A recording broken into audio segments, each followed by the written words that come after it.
Je suis Ali Bongo Ondimba, président du Gabon, et je dois envoyer un message à tous les amis que nous avons dans le monde pour leur dire de faire du bruit, car les gens ici m'ont arrêté, moi et ma famille. Mon fils est quelque part, ma femme est ailleurs et je suis à la résidence en ce moment.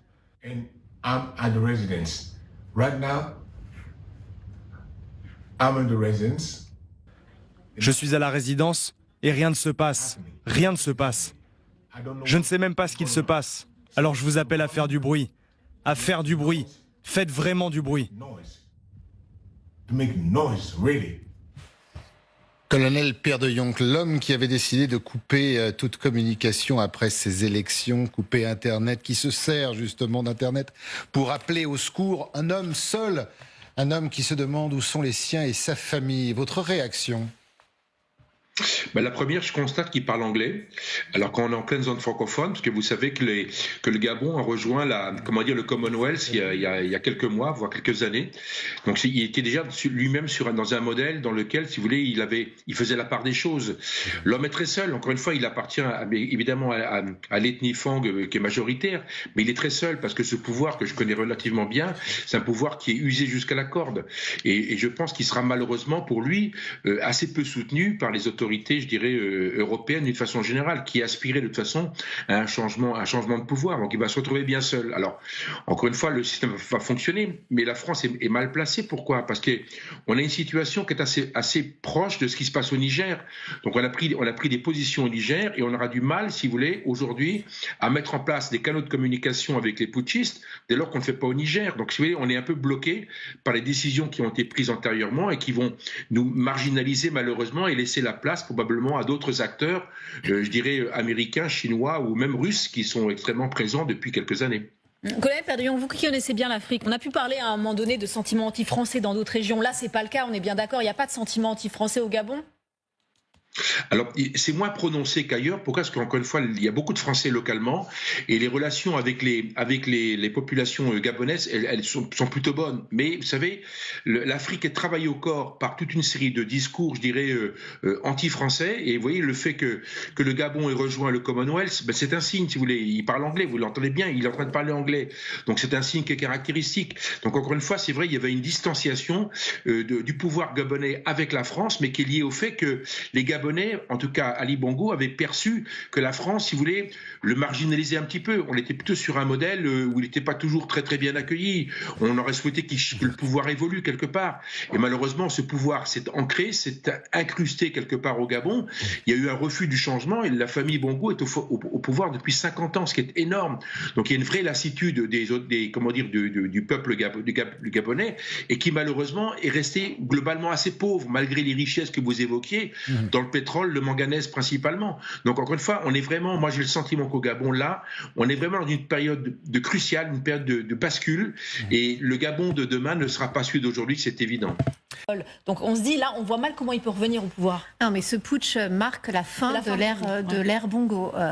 Plus d'un demi-siècle au pouvoir, les Bongo père et fils, une ethnie qui viennent d'une ethnie minoritaire, qui dominait donc le pays, la vie politique, accusée par beaucoup d'avoir fait main basse sur une grande partie des richesses du pays. Donc aujourd'hui, ils sont en effet en résidence surveillée. On a eu toute la liste d'ailleurs des personnes qui ont été arrêtées par la junte à l'aube. Il y a en effet la famille, parce qu'il faut bien voir que les Bongos, c'était pas juste le père et le fils, c'est-à-dire que c'est un clan avec les cousins, les frères et sœurs, et là il y a aussi son directeur de cabinet, ses principaux conseillers, tout le monde maintenant est en effet en résidence surveillée, voire emprisonné pour certains. Donc c'est vraiment la fin d'une période. Après il va falloir voir en effet le nouvel homme fort du régime, qui est quand même un homme, comme le disait le colonel. Issu du sérail, comme on dit. C'est un homme du sérail. C'est un homme qui, lui aussi, manifestement, a un compte en banque aussi qui s'est enrichi lui aussi. Vous le disiez tout à l'heure en antenne, un compte en banque, mais aussi un contentieux avec la famille Bongo. C'est un déçu, on n'est jamais aussi bien trahi que par les siens. C'est-à-dire qu'il était, il faut se rendre compte, il n'a pas assez mangé. Il était celui qui était censé protéger le président Ali Bongo, et c'est lui qui manifestement orchestre et prépare prépare ce putsch, parce qu'il faut bien voir que l'annonce des résultats de l'élection tombe au milieu de la nuit. 18 minutes plus tard, on voit apparaître les putschistes à la télévision, avec en effet le chef de la garde prétorienne, qui est aujourd'hui donc celui qui va manifestement prendre les commandes, mais qui est aussi aux côtés d'autres forces militaires, de la gendarmerie également. Donc tout ça a été manifestement extrêmement bien concerté. On va partir tout de suite à Libreville. Regardez ce que nous dit cette correspondante. Elle est dans les rues de Libreville, elle s'appelle Sophie Eyégué, et elle nous dit que pour l'instant, les rues sont calmes à Libreville. Les rues sont extrêmement calmes ici à Libreville. Dans le quartier dans lequel je me trouve, les militaires ont bloqué les accès. Nous sommes proches de l'ambassade de France.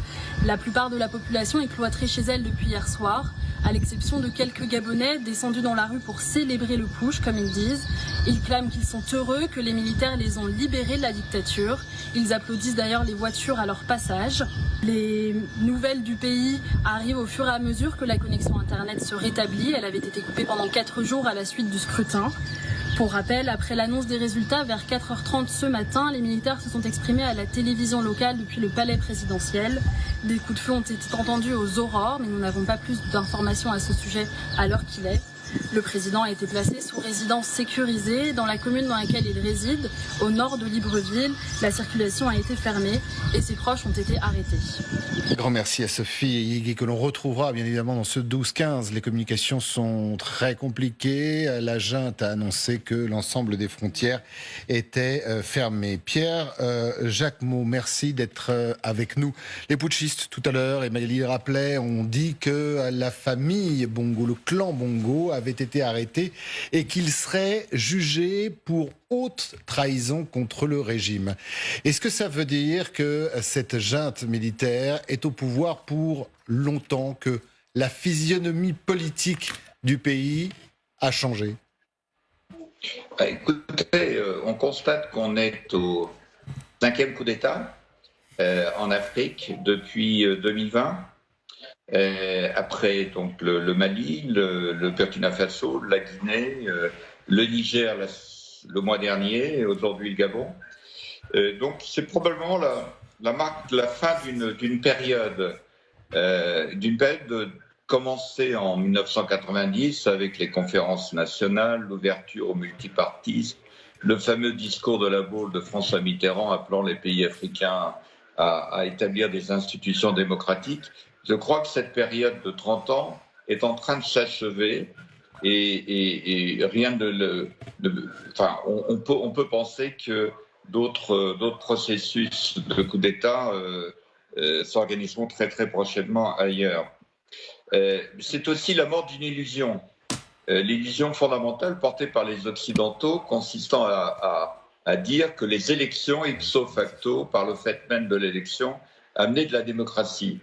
Or, ça s'avère dans le cas africain, et en tout cas ceux qui nous intéressent, complètement erroné, puisque les élections n'amènent pas de la démocratie, n'amènent pas plus de liberté d'expression, d'indépendance de la justice, de redevabilité des élus ou d'amélioration des services essentiels pour les populations, que ce soit l'eau, l'électricité, l'éducation, la santé, etc.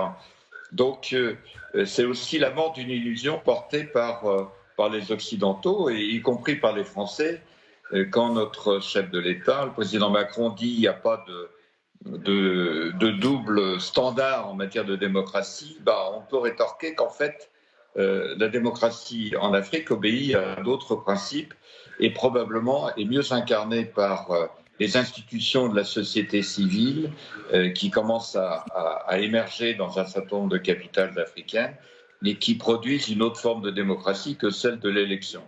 Donc voilà ce que nous inspire, ce que m'inspire en tout cas, ce qui se passe actuellement au Gabon, après ce qui s'est passé depuis maintenant 3 ans dans un certain nombre de pays africains. Restez bien avec nous, Pierre Jacquemot. La France qui se dit justement intéressée par ce qui se passe. Elle suit la situation de plus près, c'est ce que disait Elisabeth Borne ce matin. Et Olivier Véran, le porte-parole du gouvernement, réagit. Condamnation, mais on va le voir avec vous, Magali. Condamnation avec peut-être une explication un peu qui reste encore à voir, un peu ambiguë. Écoutons Olivier Véran. D'abord, La France condamne le coup d'État militaire qui est en cours au Gabon. Et la France surveille avec beaucoup d'attention l'évolution de la situation sur place et réaffirme son souhait que le résultat de l'élection, lorsqu'il sera connu, puisse être respecté. Donc nous surveillons cela avec attention. Pour le reste, je vous renvoie évidemment au Quai d'Orsay et à la ministre Catherine Colonna pour avoir plus d'informations. Magali, c'était étrange le résultat quand il sera connu. Les résultats officiels sont tombés ce matin, on pourrait se dire ça. Officiellement, c'est tombé à 6h. Oui, on voit bien la grande prudence d'Olivier Véran. Bon, évidemment que la France condamne le putsch, elle ne peut pas faire autrement, mais en même temps, on voit la réserve qu'elle met sur les résultats de l'élection lorsqu'ils seront connus. Rappelons que ce putsch a eu lieu justement après l'annonce officielle de la victoire d'Ali Bongo avec 64% des voix. L'opposition, elle, clame sa propre victoire. On a eu ce matin le chef de l'opposition, celui qui s'est présenté donc contre Ali Bongo, qui dit être le véritable vainqueur de cette élection, qui aujourd'hui est à Libreville. Et en fait, évidemment, espérerait que les militaires qui viennent de prendre le pouvoir organisent rapidement au moins un recomptage des élections, des voix. Bon, manifestement, c'est peut-être ce que veut dire Olivier Véran d'ailleurs. Voilà. C'est peut-être. Est-ce que les militaires vont pas nous donner les vrais chiffres et que le candidat de l'opposition qui lui disait dès hier soir qu'il était élu avec le même rapport de voix, d'ailleurs 64, 34 ou 35, puisse prendre le pouvoir. Après, là, il ne faut pas se bercer d'illusions. A priori, les putschistes ont le pouvoir, ils vont le garder un certain temps. Vous savez l'expression consacrée, Magali, le temps d'organiser la transition. Démocratique. Souvent. On parle déjà d'une transition de 2 ans. De 2 ans murmure déjà. Ce serait rapide. Justement, parlons d'avenir. Jean-Marc Gravellini, vous le voyez comment, cet avenir? Je rappelle à nos téléspectateurs que ces images que vous voyez sur ces images nous sont parvenues il y a une heure et demie, qu'il s'agit du patron de la junte, du responsable du coup d'État qui a été soulevé, porté en triomphe par ces hommes, les bérets verts, les hommes de la garde présidentielle. L'avenir du pays. L'avenir, bon, c'est difficile à ce stade, mais je pense on peut pas se réjouir aujourd'hui ou se satisfaire de cette évolution. Je crois qu'il faut vraiment fondamentalement s'en inquiéter. Toute la matinée, on l'a vu, il y avait beaucoup de choses à dire, à redire sur ce régime, 55 ans de dynastie, un code électoral modifié à la va-vite qui n'était pas forcément très transparent.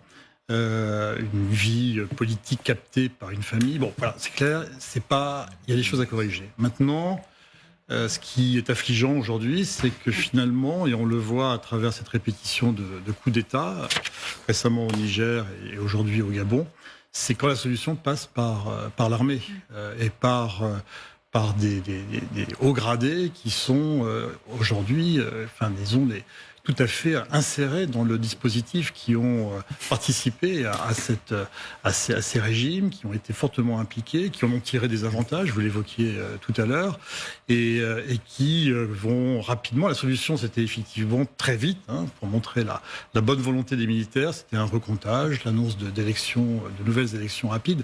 Là, manifestement, une fois de plus, on peut prendre le pari, il y a une confiscation du pouvoir par les militaires, et ça, c'est pas une bonne chose, je pense, pour répondre à votre question sur le long terme. Je crois qu'il faut surtout pas penser que les militaires vont apporter une solution pour avoir une démocratie qui fonctionnerait mieux en Afrique. C'est une illusion, je ne crois absolument pas à cela. Je pense qu'il faut avant tout regretter ces évolutions, et s'il y a des choses à corriger sur cette démocratie représentative, il faut le faire évidemment avec les acteurs politiques, la société civile, mais surtout ne pas jeter le bébé avec l'eau du bain et imaginer que la solution passera par une prise de pouvoir par l'armée.